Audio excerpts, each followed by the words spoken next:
అనారోగ్యం, ఉద్యోగం, వ్యాపారం అప్పులతో బాధపడుతున్నారా? వెంటనే జేకేఆర్ గురువు గారికి కాల్ చేసి అపాయింట్మెంట్ తీసుకోండి. నమస్తే రమ్మగారు. నమస్తే జయ. ఏదైనా ఒక మంచి కథ చెప్పండి రమ్మగారు. మంచి కథతో ఒక మంచి విషయం చెప్తాను జయ. తప్పకుండా. కబుర్ల దేవత కథ. కబుర్ల దేవతే.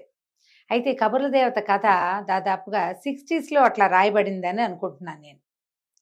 60 అయితే ఎర్లీ 70s లో అనుకో. ఆ తర్వాత మళ్ళీ ఈ రైటర్ వారి పుస్తకాలు మళ్ళీ వేసినప్పుడు కబుర్ల దేవతే మొదటి కథగా, అంటే ప్రముఖంగా కబుర్ల దేవత అనే పుస్తకంగా కూడా వేశారు.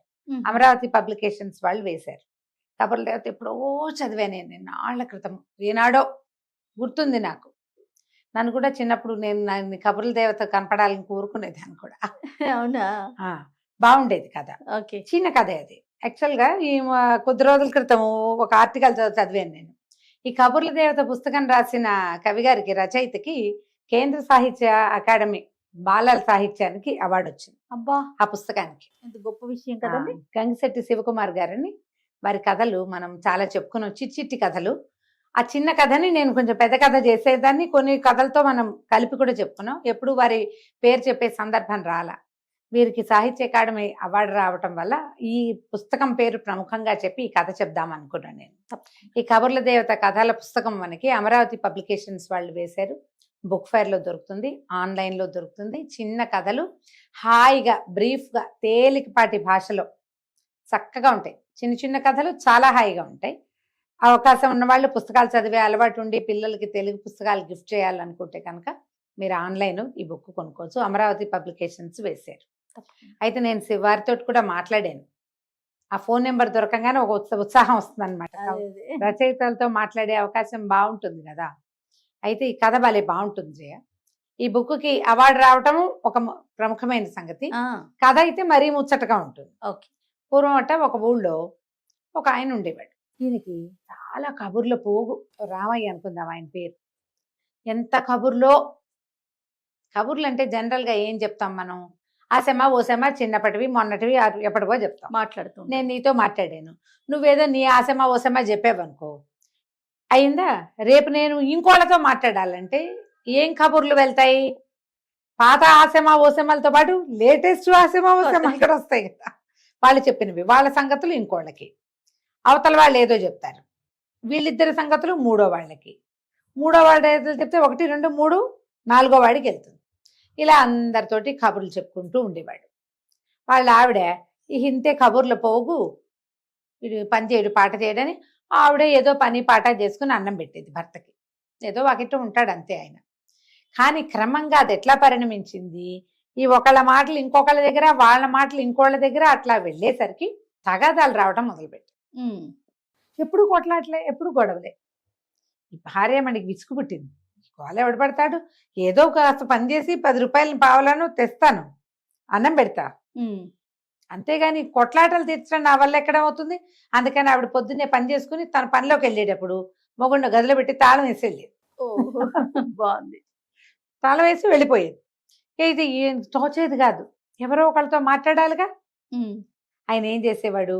ఆ ఎదురుకున్న గదిలో కూర్చుని గోడతోటి కబుర్లు చెప్పేవాడు. ఎవరినైనా చూసావా నువ్వు? అసలు పిల్లలు ఒక్కళ్ళే ఆడుకుంటారు. అవును, గమనించావా ఎప్పుడైనా? వాడే అవతల ఆట కూడా తనే ఆడుకుంటూ ఉంటారు. తర్వాత ఒక క్యారెక్టర్, 3-4 క్యారెక్టర్లు వాళ్లే ఆడుకుంటారు. సింగిల్ కిడ్స్ ఉన్న వాళ్ళకి మాకు బాగా ఎక్స్పీరియన్స్. వాళ్లే 3 క్యారెక్టర్లు 5 క్యారెక్టర్లు వాళ్ళే, స్టూడెంట్ వాళ్ళే. నిజం రామ్ గారు ఆడుకుంటారు అట్లా. ఇప్పుడు ఈయనకి కబుర్లు వినేందుకు ఎవరు లేరు. తన కబుర్లు గోడకి చెప్పేవాడు. ఓకే. ఆ గోడకి చెప్పగా ఒకనాడు గోడ దడేల్మని పేలింది. గోడలోంచి దేవత బయటకు వచ్చింది. ఈ పుస్తకానికి ఉన్న కవర్ పేజీ మహా ఇంట్రెస్టింగ్ గా ఉంటుంది. నీకు చూపించా కదా, గోడలోంచి జేజ్ వస్తుంది. ఈయన మహావినయంగా నుంచున్నట్టుగా నమస్కారం పెడుతున్నారు. చిన్న పంచి లాంటిది ఏదో కట్టుకుని దండం పెడుతున్నాడు. ఈ వంగి ఆశ్చర్యపోయాడు. ఎవరమ్మా నువ్వు అన్నాడు. నేను కబుర్ల దేవతని, ఇన్ని రోజుల నుంచి నువ్వు చెప్పే కబుర్లన్నీ వింటున్నాను. ఓకే.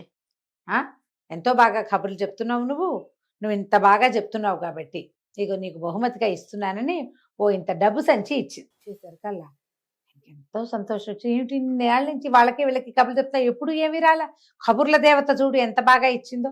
సాయంత్రం భార్య ఇంటికి వచ్చేసరికి ఆవిడ ఆశ్చర్యపోయింది. బొళ్ళంత డబ్బు వచ్చింది. ఇక ఆవిడ పని చేయక్కర్లేదు పెద్దగా. సరే ఇల్లు వాకిలి చక్కగా మంచివి కొనుక్కున్నారు, పొలం పుట్రా కొనుక్కున్నారు, హాయిగా ఉన్నారు. వీళ్ళ పొరుగున ఇంకొక ఇష్టయ్య ఒక ఆయన ఉన్నాడు. ఆయనకి కళ్ళు కుట్టినాయి. ఏమిటి వీళ్ళకి ఇంత డబ్బు ఎట్టా వచ్చింది సడన్ గా? కొంతమంది చెప్పరు, కొంతమంది నిజం చెప్తారు. ఈయన ఉన్నాడు కదా రామయ్య గారు, ఏదైనా చెప్పేస్తాడు. ఆ కిష్టయ్య గారు వచ్చి రామయ్య గారి దగ్గర కూర్చుని, ఏమిటి రామయ్య నీకు ఇంత డబ్బులు ఎట్టా వచ్చినాయి ఏమిటి అని అడిగితే, ఏముంది నేను కబుర్లు చెప్తాను కాదు, మా ఆవిడ గదిలో పెట్టి తాళం వేసి వెళ్ళేది, రోజు గోడతో మాట్లాడా, కొన్నాళ్ళకి ఆ గోడలోంచి అమ్మవారు బయటకు వచ్చి కబుర్ల దేవత డబ్బులు ఇచ్చింది అన్నాడు.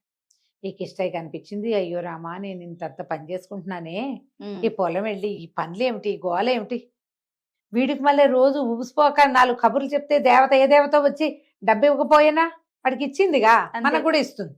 సరే ఈయన ఏం చేశాడు, కూర్చుని తను కూడా తలుపేసుకుని గోడతో కబుర్లు చెప్పడం మొదలెట్టాడు. రామయ్య గారు చిన్నప్పటి నుంచి కబుర్లు చెప్పే అలవాటు ఉన్న మనిషి.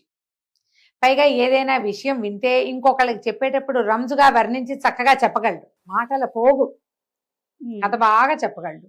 బాగా చెప్పగలిగే వాళ్ళు ఏముంది, ఒక వాక్యం ఇస్తే చాలు దానికి ఎక్కి తొక్క పీకి గంట సేపు చెప్తారు. ఈ కిష్టయ్య గారు కష్టజీవి పాపం.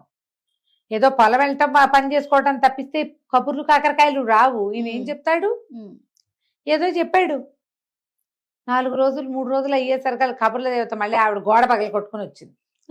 తెగ తిట్టింది, నువ్వు నీ పిచ్చి మాటలు ఏమి రుచికరంగా లేవు, నీ ఒక్క కబురు కూడా డబ్బుల ఆశతోటి ఈ పని చేస్తావా, అంతే కదా, ధనం మీద ఆశతోటి నన్ను విసిగిచ్చావు నువ్వు అని గట్టిగా కేకలుస్తుంది. నోరు పడిపోయేలాగా శాపం పెడతానని బతిలాడుకున్నాడు. మా అమ్మ మా తల్లి ఇంకెప్పుడు ఇలాంటి పొరపాటు చేయను, నన్ను వదిలిపెట్టేసి నేను ఇంకెప్పుడు కబుర్లు చెప్పాను, నా పని నేను చేసుకుంటాను. వాడికి అదే వచ్చు, అందుకని వాడు అదే చేశాడు. నీకు ఇంకా వేరే పనులు వచ్చు కదా, ఆశపోతానానికే కదా నువ్వు ఈ పని చేస్తున్నావు. ఇంకోసారి పిచ్చి కబుర్లు చెప్పావంటే ఊరుకోన్నది. గోడ కాస్త మళ్ళీ అతుక్కుపోయింది. కిష్టయ్య గారు నోరు గట్టిగా మూసుకొని బయటకు వచ్చేసాడు.